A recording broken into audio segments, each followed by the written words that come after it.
Hello everyone, welcome to another Craftables craft video from the Waikato Museum.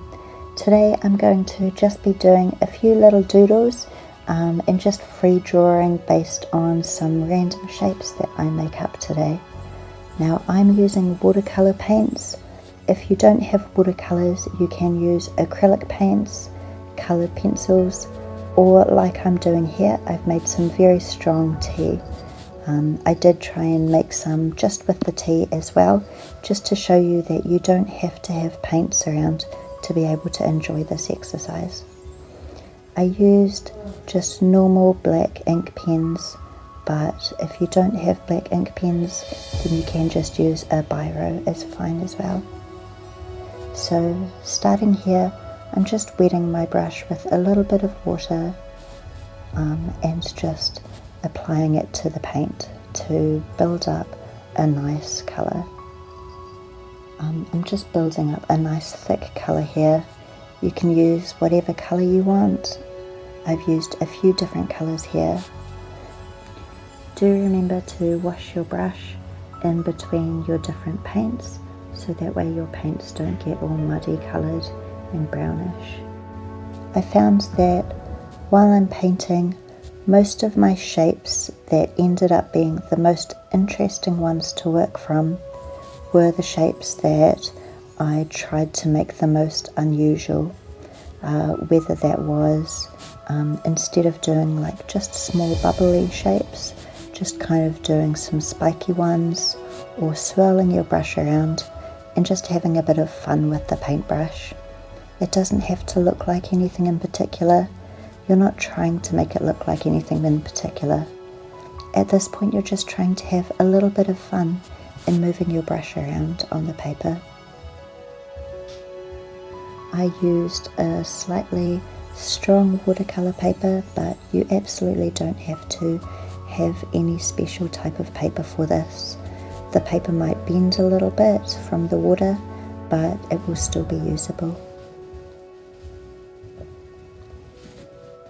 So as you can see, now I've waited for the paint to dry a little bit.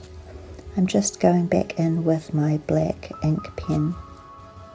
Some of these shapes I had a lot of difficulty with, and normally this isn't the way I draw. I often draw from reference images, but this exercise is mainly just to get your creativity going and for you to think outside the box of what you would normally want to draw.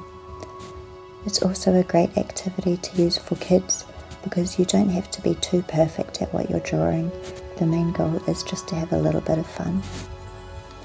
So here, as you can see, I took the purple area and I made a small octopus with a smiley mouth. On this part I made some corn cobs. I haven't drawn corn cobs before, so this didn't turn out very well, I'm afraid. I tried to paint a small elephant here with a pointy out trunk and some smart teeth as well. Here I tried to do just a little flower. Then on this side I tried to do a dragon of sorts. I was inspired by how this brush stroke really moved through the paint and created these wiggly lines. So I wanted that to be a really long straight tail that was like very curvy and yeah, just had lots of fun with it. For this one I tried to make into a teddy bear. I gave him a little bit of a mohawk, which just to try and make use of the green area at the top, but I didn't do the best job with his arms. But overall he was really fun to draw, so I liked drawing that one. The blue one, unfortunately the film came out a little bit blurry of it, but the blue area I just tried to make into a fish. I wasn't thinking of any particular fish, just a fish in general. The red one I made into a fire and then I added some twigs underneath and I was done. For this yellow one here, I'm deciding that I'm going to draw a face and then make all of the rest of it just shapes for her hair. just long and flowy. So this is the finished result. I hope you enjoyed this Craftables with me, and I hope you are inspired to do something similar at home. I hope you're having a safe lockdown and looking after yourselves, and we'll see you back another time with another Waikato Museum Craftables video. Thank you, bye bye.